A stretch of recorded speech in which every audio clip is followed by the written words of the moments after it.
Actually, there are many features in OnePlus Pad Lite. You can customize your theme, your wallpapers, your font and your icon pack. If you click in this theme section, there are pre-selected or saved themes. Also, you can get more themes. Here you will get tons of themes that you can use or apply on your OnePlus Pad Lite. Actually, these themes will give a fresh feeling to your tablet, and if you keep using them alternatively, you will never get bored of this tablet. The display quality is good enough to justify the wallpaper. After that, there are many other features like wallpapers. You can set whatever wallpapers you like. There are many wallpapers. Also, you can set themes according to your preference. There are 3 types of themes. You can also add more. There are different types of icon packs. You can use the icon style according to your preference: classic, radiant, shadow, material, pebble and custom style. You can see the preview above. After that, in the home screen and lock screen, you can use standard or with drawer mode.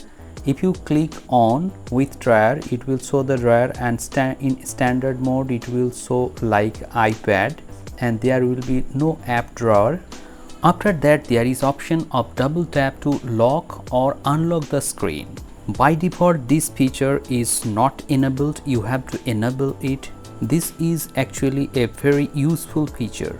In the recent task manager, you can lock or unlock any app. Suppose I want to lock calculator, so I will select this toggle.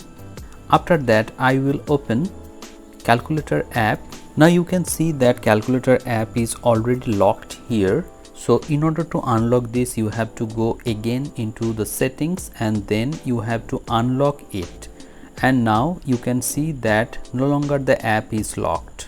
After that, if you enter into display and brightness section, you can use light mode or dark mode. You can also schedule the timing of dark mode and light mode. After that, there is auto brightness sensor. You can keep it auto or you can manually adjust the brightness of the tablet. There are screen color mode. You can choose from warm, default or cool.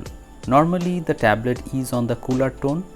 Then there is eye comfort and sleep. If you click on eye comfort, you can adjust the blue light of the screen by clicking on eye comfort. Also, you can adjust the slider, how much yellowishness you want in your screen.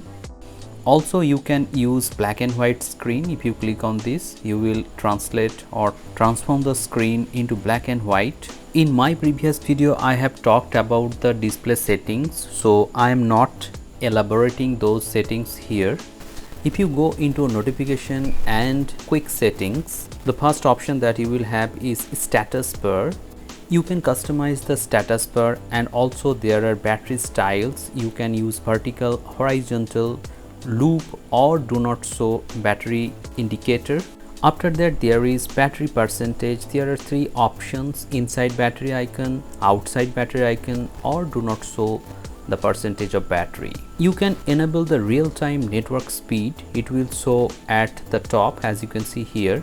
After that, these options will be displayed if they are enabled. After that, there is quick settings. If you click on this, you can adjust the split view or classic view of notification panel. As you can see here, if you click on split, you can get the notification panel like this. After that, if I click on apps, there are app management. You can manage your apps according to your preference. And after that, app clone is there. You can clone or get a duplicate of your apps. These are the list of apps that you can clone. Suppose I want to clone WPS Office, so I have to click on this create clone app, and then it will create a copy. That will be a duplicate copy, and now you can see here that already the clone app is here. After that, there are the default apps that this tablet is using, and then disabled apps, and after that you can recover system apps and special apps permission. Now in the accessibility, you will find the most useful features of OnePlus Pad Lite. If you click on accessibility, you will get this accessibility menu, accessibility button, shortcut from lock screen, but don't try to do anything here. Come back from this accessibility and then after that click on taskbar. You will get show taskbar in apps, then there is app library, recent files, recent apps and suggested apps. When you click on this taskbar, you will get the recent apps at the taskbar here, but if you don't use or disable this taskbar option, in that case you will not get any options of this taskbar here. Suppose I want to get the access of taskbar, this is not possible. This is a very useful feature. Always enable this feature to have access of taskbar. From this taskbar you can launch dual apps, or you can use multi-window on a single screen. Next feature is split view. You can use two apps simultaneously by swiping down from top. This feature is useful for those who want to use two apps simultaneously side by side. You can also increase or decrease the size by sliding from right to left or left to right. Next important feature is smart sidebar. If you enable this feature, you can see that there is a sidebar already seen at the right side. In the smart sidebar, there are file dock, recent files and many other apps. Also, you can launch any app from here. It will open in floating mode. You can also increase the size, plus you can edit the apps that you want to set here. Almost all the apps are accessible in this smart sidebar. Next feature is flexible window. In flexible window, you can open floating window from smart sidebar. Also, there is option of pinch down any app with 4 to 5 fingers.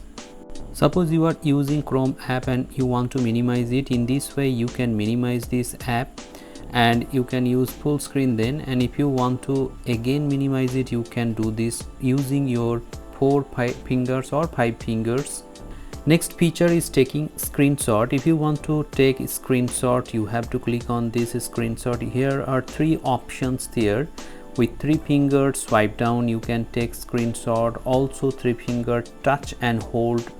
You can use any screen to have screenshot like this. This is one option, number 1. You can take partial screenshot by holding the 3 fingers on the screen, then move according to your preference. You can choose the area, and now you can also edit these options. There are markup, there are mosaic, all other features are available here, so it will give a very good experience altogether. Another option is there, you can scroll and you can get a longer screenshot from any app. Next feature is screen recording. You can record the screen of your tablet. There are many options, like you can have a record microphone sound, you can have resolution of the video, and also you can save it with your desired frame rate, and many other features are available in this screen recording feature. Another interesting feature is their drag and drop. Suppose you want to drag a picture from any website and you just have to drag and drop that picture to your file dock. Drag and drop this picture, so you have to click on the picture, you have to hold your finger on the picture, then you have to slide towards the right corner, and now you can enter it into file dock and you can open that picture from the file dock by using any of these apps. And now this is a cool feature, I think, and this will be helpful for students. The next feature is assistive ball. This assistive ball will help you to get various tasks done. There are gestures options and also there are buttons, and if you want to take screenshot, if you want to open the notification drawer, you can do that. You just have to preset the commands and then you can do. If you want to open the notification center, you can do that. Suppose I want to go back home, then I have to click and hold this assistive button. Now I can go to home screen. This feature will be very handy. You can also change the opacity of this app according to your preference, and you can also change the position of this assistive ball. If you want to drag anywhere, you can do that. After that, there is kids mode. If you want to use it for your kids, you can do that and activate the kids mode. After that, there is option of scheduled power on or off, power button optimization. You can use the power button as a digital assistant. You just have to press and hold the power button to activate the digital assistance. Now let me show you how it can be accessed. You have to agree, and now if you press and hold the power button, Gemini will be activated. After that, there is OTG connection. So these are the settings you will have with OnePlus Pad Lite. Hope this video has become informative to you. It takes a lot of time to make such videos, so hit the like button and share this video. Thanks for watching this video. Have a great day.